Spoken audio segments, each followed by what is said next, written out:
I had always been there for my son, James. A single mother, I had raised him with all the love and care I could muster. He was quiet, intelligent, and perhaps a little too reserved for his own good. So, when he came to me one evening, his voice hesitant, I knew something serious was on his mind. "Mom," he said, shifting uncomfortably on his feet, "I need your help with something. It's my first time." A flood of emotions rushed through me. First time? Was he talking about driving? About a job interview? About a girl? I swallowed back my questions and smiled, keeping my tone light. "Of course, sweetheart. What do you need?" His gaze flickered toward the floor. It's complicated. I need you to trust me, no matter what happens." My stomach nodded. James had never spoken to me this way before. He was always so direct, so honest. This secrecy was unsettling. "Okay," I said slowly. "I trust you. Just tell me what you need." He hesitated for a long moment before finally saying, "I need you to come with me. There's something I have to do tonight." That was when the real fear set in. But I had promised to trust him. So, I grabbed my coat and followed my son out into the night. We drove in silence for what felt like an eternity. James's hands were tight on the steering wheel, his jaw clenched. My mind raced with possibilities. Was he in trouble? Had he done something illegal? Was someone threatening him? Finally, we arrived at a quiet, abandoned house on the outskirts of town. The place was shrouded in darkness, its windows broken, its door barely hanging on its hinges. The air smelled of decay, of damp wood, and something more putrid beneath it. "James," I whispered, "what is this place?" He turned to me, his expression unreadable. "Mom, I need you to stay in the car. No matter what you hear, do not come inside. Promise me." My heart pounded. "James, tell me what's going on. Promise me, Mom." I could barely nod before he slipped out of the car and disappeared into the house. The silence that followed was unbearable. Then I heard it, a scream. Not his. A woman's. I broke my promise. Bursting from the car, I ran into the house. The air was thick with dust and something metallic. Blood? My pulse pounded in my ears as I reached the dimly lit hallway.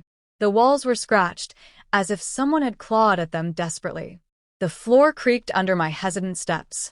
A damp, suffocating presence hung in the air, the kind that made the hairs on my arms stand on end. And there, in the center of the room, was James. He stood over a bound and gagged woman, his hands trembling, a knife on the floor beside him. Tears streaked down his face. "Mom," he choked out. "I didn't know what else to do. She tried to hurt me. She's the one who—" He stopped, his breath ragged. The woman on the floor glared at him, her eyes filled with fury. And that was when I recognized her. She was the woman from the news. The one who had been abducting young boys. My son hadn't been committing a crime. He had been stopping one. The police arrived minutes later, after I made the frantic call. James was shaking, but I held him close, whispering over and over that he had done the right thing. That he was safe.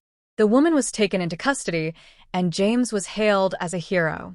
But as I looked into his eyes, I saw something I couldn't ignore. Something dark, something changed. That night, my son had done something unimaginable. He had saved a life. But I couldn't shake the feeling that he had lost a part of himself in the process. And then, as I turned to comfort him, he whispered, "Mom, what if I enjoyed it?" I froze. The room felt suddenly colder, my breath shallow. "James, what do you mean?" He looked up at me, his eyes distant, haunted. When I had her there, when I knew she couldn't hurt anyone anymore, I felt powerful. I liked it. My heart clenched. "James, you were protecting yourself. That's normal." But he shook his head. "No, Mom. It wasn't just that. It was something else. I didn't just want to stop her. I wanted to make her feel fear. Just like she did to those kids." A chill ran down my spine. "James, listen to me. You're not like her. You did the right thing." His gaze flickered with something unreadable. "Did I? Then why does it feel like I want to do it again?" The words sent an icy wave of terror through me. This wasn't just about justice anymore. This was about something deeper. Something that had awakened inside my son. I reached out to touch his arm, but he stepped back. You don't understand, Mum. When I looked into her eyes, when I saw the fear, I felt like I was in control for the first time in my life. And it felt good. My stomach twisted. James, we need to talk to someone. You're in shock, that's all. He gave a slow, eerie smile.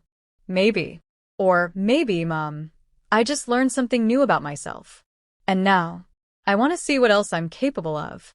I swallowed hard, a deep fear sinking into my bones. The son I had raised, the boy I had loved and protected, had crossed a line. And I wasn't sure if he could ever come back from it. The night wasn't over. It was just beginning.